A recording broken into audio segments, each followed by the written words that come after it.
What the Hell is Bitcoin by Devin Egan.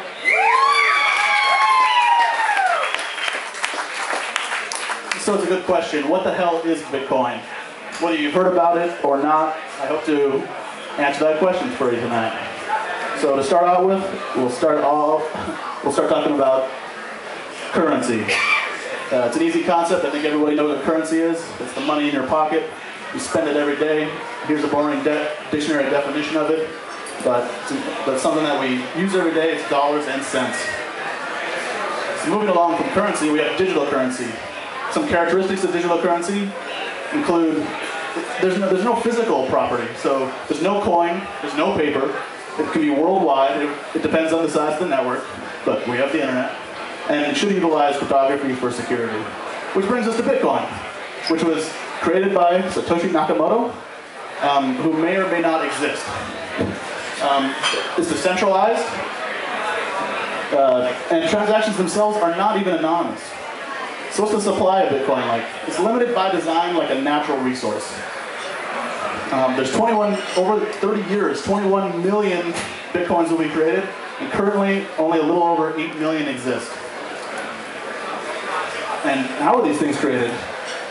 They're created basically using computers. Think of it as a SETI at home, but generating money. So it's created when a node or network client finds a solution to a mathematical problem, which you can't read. How much are these things worth? Currently, Bitcoin is worth worth a little more than $6. It's a little under $5 euro and a little over $4 for British pounds. Why are they worth this much? Now, it's a good question. It's because of the scarcity. As I mentioned the supply before, there's only 21 million of these things total, and only 8 million currently exist. It's not because it costs money and resources to actually generate and create these things. Is the currency stable? The crazy thing happened last year. It went from $3 to $30 and then back down. So there are definitely some questions about the stability of the currency itself. However, it's not all bad news.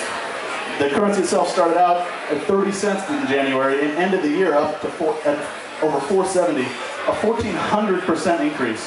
This is still pretty staggering. So how do you create or obtain these things? There's a couple of ways. You can use the client. You can mine and pool your resources. You can use a currency exchange. Or another good way is to ask your buddy, someone who already has these things. So here's the client. It's open source. Multiple clients are available. This is a picture of itself.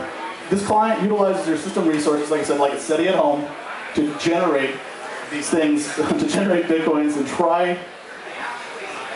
to generate these things. Anyway, moving along. Mining and pools. These are basically specialized clients. They're aggressively trying to find the solution to those things to generate these coins. And these multiple GPUs and also pool the resources together to solve those faster. Another way to get Bitcoins is through exchanges. You know, some people have Bitcoins. People want Bitcoins. There's sites and even physical locations where you can go change your U.S. money for Bitcoins. Another good solution is to ask your buddy. This is literally the person I bought my Bitcoins from. I maybe should have asked more questions when I got into this whole thing.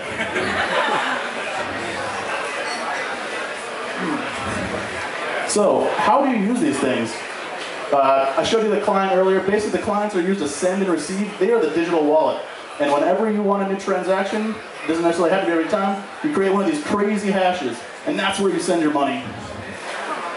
So where can I use them? People use them for personal use. They stow them away. You know, they hoard them. Donations. Sites like EFF used to take Bitcoins. They don't anymore, but there's still some out there. Stores and even restaurants are getting in on this. You can go to a restaurant and use your Bitcoins. So is this shit even legal?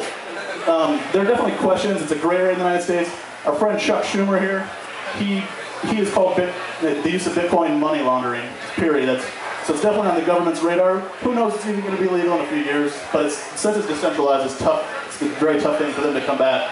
So where does it go from here? If you're still interested, go check out bitcoin.org, download the client. If you want Bitcoins, I'm not going to give you any. Go to the Bitcoin faucet and they'll start you on your way. Thank you very much.